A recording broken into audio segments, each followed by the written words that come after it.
स्वागत है आप सभी का हमारे चैनल पर बहुत बहुत। आज की वीडियो के माध्यम से मकर संक्रांति पे चर्चा करेंगे। मकर संक्रांति क्यों मनाई जाती है, इसके पीछे क्या तथ्य हैं और इस दिन क्या करना चाहिए। बहुत सारी चीज़ें हैं मित्रों। मकर संक्रांति जो है प्रत्येक वर्ष प्रायः 14 जनवरी को होती, जिस समय सूर्य शनि की मकर राशि में प्रवेश करता है, उसी को मकर संक्रांति कहते हैं। संक्रांति का मतलब ही है संक्रमण। एक राशि से दूसरे राशि में परिवर्तन को ही संक्रमण कहा जाता है और उसी को संक्रांति कहते हैं। तो वैसे तो वर्ष भर में 12 संक्रांतियाँ होती हैं, लेकिन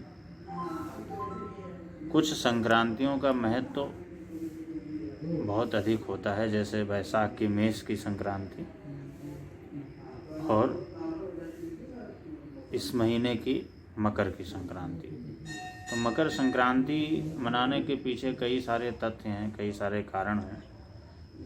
एक तो मकर संक्रांति के दिन सूर्य भगवान, सूर्य देवता उत्तरायण हो जाते हैं।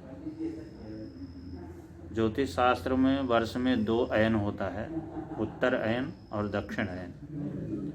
तो मकर संक्रांति से लेकर के कर्क पर्यंत उत्तरायण होता है और कर्क संक्रांति से लेकर के मकर पर्यंत दक्षिणायन होता है। उत्तरायण को देवताओं का दिन कहा जाता है और दक्षिणायन को दैत्यों की रात्रि। तो उत्तरायण की जो महत्ता है दक्षिणायन की अपेक्षा बहुत होती है, अधिक होती है। महाभारत काल में इस चीज़ का प्रसंग आता है कि भीष्म पितामह ने अपनी देह त्याग करने के लिए 6 महीने तक, 6 मास तक उत्तरायण की प्रतीक्षा की थी, और जब उत्तरायण हुआ था तभी उन्होंने देह त्याग किया था। दूसरा, संक्रांति के पीछे दूसरा तथ्य है कि इसी दिन माँ गंगा का अवतरण पृथ्वी पर हुआ था राजा भगीरथ की तपस्या से। संक्रांति के दिन ही पृथ्वी पर माता गंगा आई थी और जो भगीरथ के पूर्वज थे, 60,000 पूर्वज थे, उनका उद्धार हुआ था।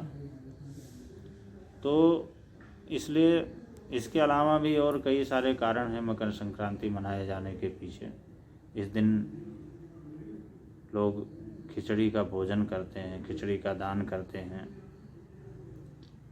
और प्रायः खिचड़ी का जो संबंध होता है, उड़द का संबंध शनि से है और चावल का संबंध जो है चंद्रमा से है। इसी तरह नाना प्रकार की जो सब्जियां होती हैं उनमें 9 ग्रहों का, जैसे हल्दी है, बृहस्पति से संबंधित है। तो खिचड़ी बनाने, खिचड़ी का भोजन करने और खिचड़ी दान करने से नवग्रह की भी शांति होती है।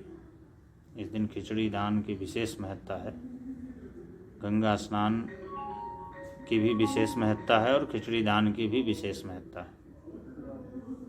इस दिन गंगा स्नान करने से अश्वमेध यज्ञ के बराबर पुण्य प्राप्त होता है और साथ में खिचड़ी दान करने से नवग्रह, शनि देवता तो प्रसन्न होते ही होते हैं, साथ में नवग्रह की शांति होती है। इसलिए इस दिन खिचड़ी के साथ जैसे और भी कई सारी चीज़ें हैं, नमक है, घी है, ऊनी वस्त्र हैं, कंबल है और इसके अलावा स्वर्ण इत्यादि है। ये सब दान करने का बहुत बड़ा महत्व होता है। मित्रों, इस बार मकर संक्रांति को लेकर के थोड़ा संशय है कि किस दिन मनाई जाए, क्योंकि संक्रांति का जो प्रवेश हो रहा है वो थोड़ा देर से हो रहा है। लेकिन ज्योतिष शास्त्र के अनुसार जब भी सूर्य राशि प्रवेश करता है, संक्रांति जब लगती है, जिस समय लगने का जो समय होता है उससे 16 घंटे पूर्व पुण्यकाल शुरू हो जाता है। ये नियम है। इस बार 14 जनवरी को लगभग दोपहर 2:27 पर सूर्य का मकर राशि में प्रवेश होगा और इसे 16 घटी पहले यानी लगभग प्रातः 8:10 से लगभग पुण्यकाल प्रारंभ हो जाएगा। तो इसलिए 14 तारीख को संक्रांति मनाना ज़्यादा शास्त्र सम्मत होगा। वैसे कहीं कहीं पर पंचांग भेद के अनुसार 15 तारीख को भी पड़ रही है, 15 तारीख को भी हो रही है। जहाँ संक्रांति देर से प्रवेश करेगी, संक्रांति देर से शुरू होगी, वहाँ पे पुण्यकाल देर से शुरू होगा, तो वो पुण्यकाल अगले दिन का माना जाएगा। तो इसलिए पंचांग भेद के अनुसार कहीं कहीं पर 15 तारीख को। इस बार संक्रांति पर त्रिग्रही योग बना, रोहिणी नक्षत्र में संक्रांति का प्रवेश होगा, ये अपने आप में बहुत अच्छी बात है। और त्रिग्रही योग बन रहा है। शनि महाराज पहले से अपनी राशि में गोचर कर रहे हैं, मकर राशि में, और इस दिन सूर्य और बुध भी वहीं उसी राशि में आ जाएंगे। तो ये जो योग बन रहा है 7 राशियों के लिए थोड़ा सा, 5 राशियों के लिए बहुत अच्छा होगा, और 7 राशियों के लिए जिसमें मेष है, वृषभ है, मिथुन है, कन्या है, धनु, मकर और मीन, इन 7 राशियों के लिए थोड़ा सा सावधानी रखने वाला होगा। शेष अन्य जो राशियां हैं, 5 राशियां हैं, उनके लिए बहुत अच्छा होगा। और रोहिणी नक्षत्र में प्रवेश संक्रांति का हो रहा है, तो ये बड़ा अपने आप में एक अच्छा योग है, ये सभी के लिए लाभकारी होगा। इस बार जो संक्रांति का वाहन है वो अश्व है, और इसके अलावा इसी दिन से खरमास की समाप्ति हो जाती है। खरमास समाप्त हो जाएगा और शुभ कार्य, विवाह, मुंडन, गृह प्रवेश, यज्ञोपवीत इत्यादि सब प्रारंभ हो जाएंगे। संक्रांति के दिन खास करके जो भी कोई व्यक्ति शनि पीड़ा से व्यथित है, उसको खिचड़ी का दान, उड़द की दाल और चावल मिला करके उसको दान करना चाहिए, क्योंकि इस दिन सूर्य देवता अपने पुत्र शनि की राशि में प्रवेश करते हैं। तो इस तरह दान करके इसका फ़ायदा मिल सकता है। और भी काली वस्तुओं का दान किया जा सकता है, कंबल इत्यादि दान किया जा सकता है खास कर।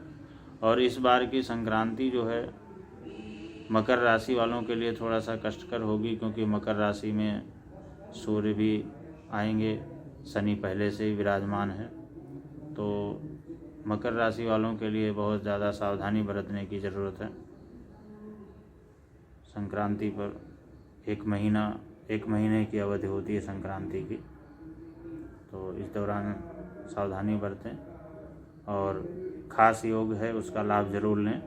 खिचड़ी इत्यादि दान करें, खिचड़ी के साथ में सब्जियां भी दान करें, नवग्रहों की पीड़ा से मुक्ति मिलती है। और संक्रांति का जो पुण्यकाल है वो प्रातः 8:10 से है। इसी समय से गंगा स्नान, दान इत्यादि का महत्व होगा। और 14 तारीख को ही मनाई जाएगी, क्योंकि शास्त्र के वचनानुसार, शास्त्र के अनुसार 16 घटी पूर्व पुण्यकाल प्रारंभ हो जाता है। तो इसलिए 14 तारीख को प्रातः से इसका पुण्यकाल होगा और उसी समय दान और स्नान इत्यादि करना अच्छा रहेगा। अभी इससे संबंधित, संक्रांति से संबंधित कोई और जानकारी, अगर आपको कोई संशय है, कोई जानकारी लेना चाहते हैं, तो आप हमें संपर्क भी कर सकते हैं। उसमें जो भी आपका शंका समाधान होगा किया जाएगा। बहुत बहुत धन्यवाद।